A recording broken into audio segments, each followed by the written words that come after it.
Assalamualaikum warahmatullahi wabarakatuh. Kenalkan saya Reista Ramadhanti,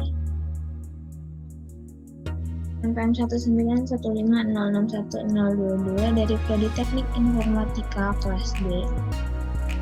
Ini saya akan mempresentasikan tentang representasi pengetahuan pada mata kuliah kecerdasan buatan.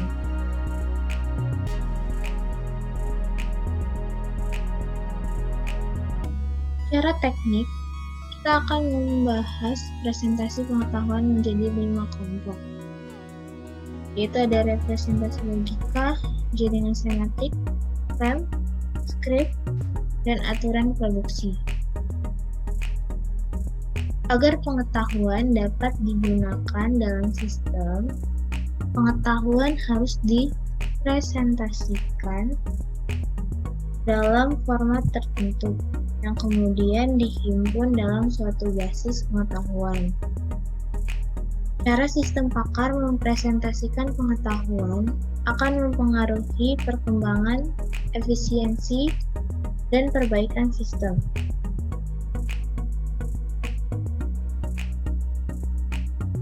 Representasi pengetahuan, di sini ada knowledge, yaitu sering disamaartikan atau diartikan dengan data, fakta, dan informasi. Ada juga knowledge engineering,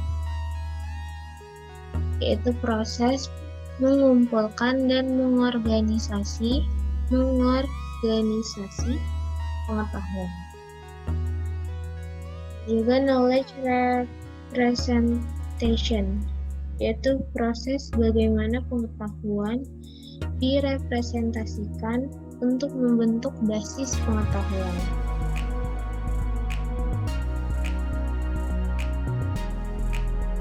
Jadi apa sih representasi pengetahuan itu?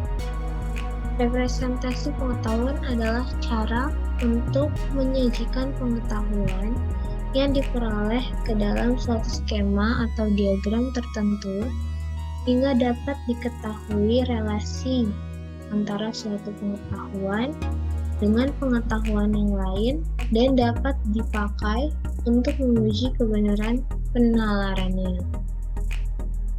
Bahasa representasi harus dapat membuat seorang pemrogram mampu mengekspresikan pengetahuan yang diperlukan untuk mendapatkan solusi dari masalah yang ada. Dapat diterjemahkan ke dalam bahasa pemrograman dan dapat disimpan. Harus dirancang agar fakta-fakta dan pengetahuan lain yang terkandung di dalamnya dapat digunakan untuk penalaran.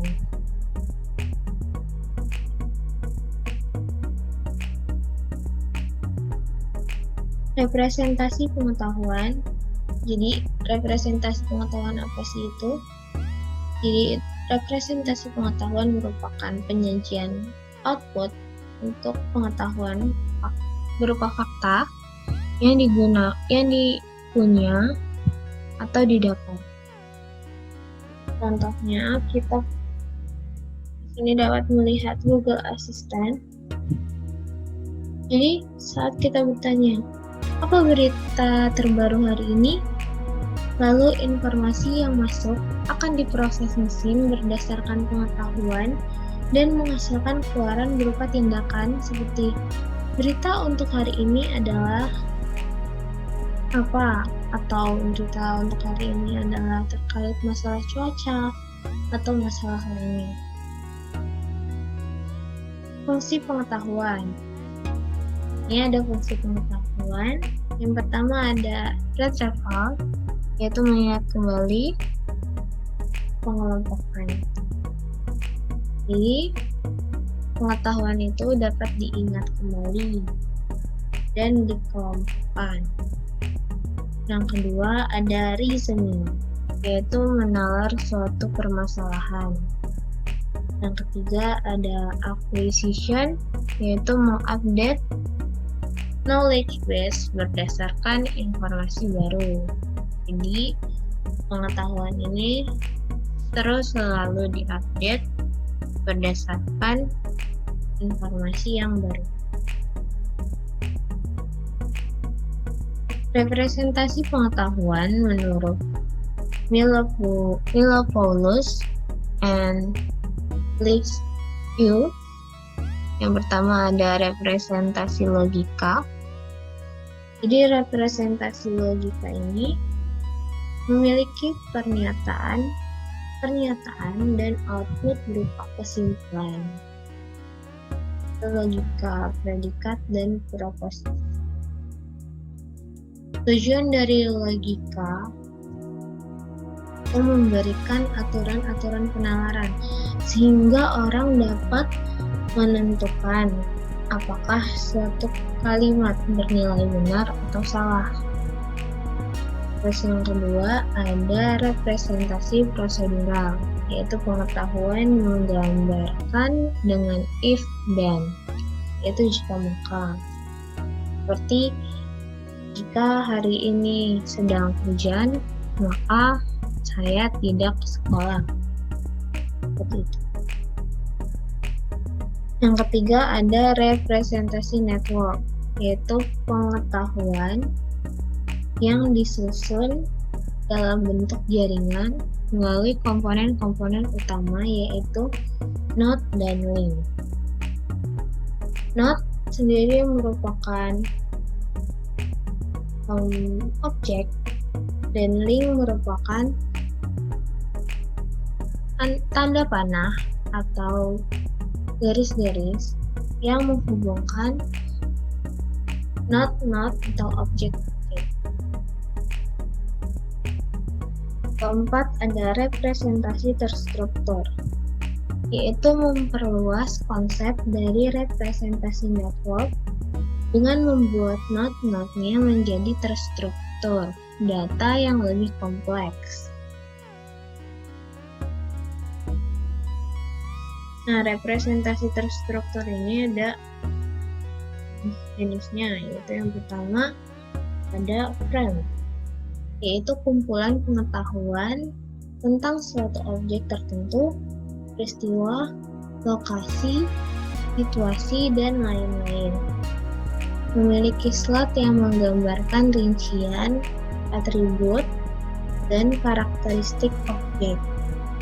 Biasanya digunakan untuk mempresentasikan pengetahuan yang didasarkan pada karakteristik yang sudah dikenal, yang merupakan pengalaman-pengalaman.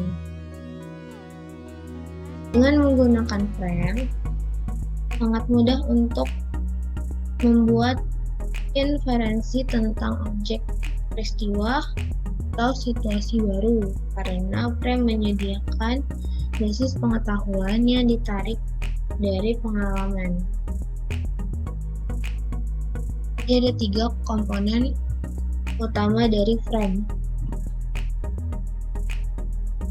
Yang pertama ada frame name, terus atribut, yaitu slot, dan value, yaitu subslot. Jaringan semantik,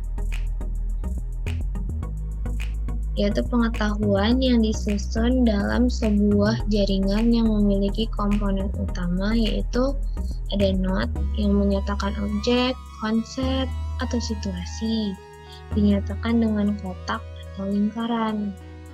Ada juga arc atau link yang menyatakan hubungan antara node, dinyatakan dengan tanda panah. Ini contoh frame. Jadi ada nama burung. Nama frame-nya burung. Terus orang tuanya hewan, anaknya bisa kemari atau punya sayap, dan cara berpindah tempatnya dengan terbang. Terus ada script. Script ini merupakan skema representasi pengetahuan yang sama dengan frame, yaitu mempresentasikan pengetahuan berdasarkan karakteristik yang sudah dikenal sebagai pengalaman-pengalaman. Perbedaannya, frame menggambarkan objek, sedangkan script menggambarkan urutan peristiwa. Dalam menggambarkan urutan peristiwa ini, script menggunakan slot yang berisi informasi tentang orang, objek, tindakan yang akan terjadi dalam suatu peristiwa.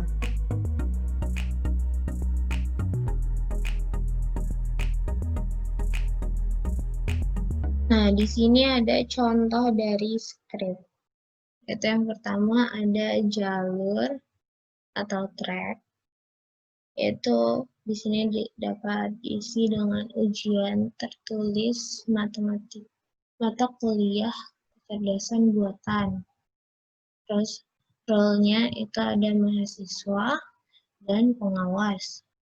Terus prop atau pendukungnya itu ada lembar soal, lembar jawaban, ada absen, ada pena, dan lain sebagainya yang mendukung peristiwa itu terjadi. Terus ada kondisi input, di mana mahasiswa terdaftar untuk mengikuti ujian.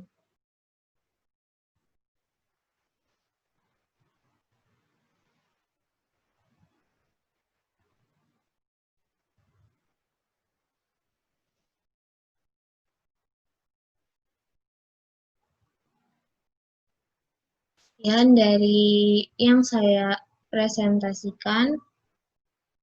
Wassalamualaikum warahmatullahi wabarakatuh.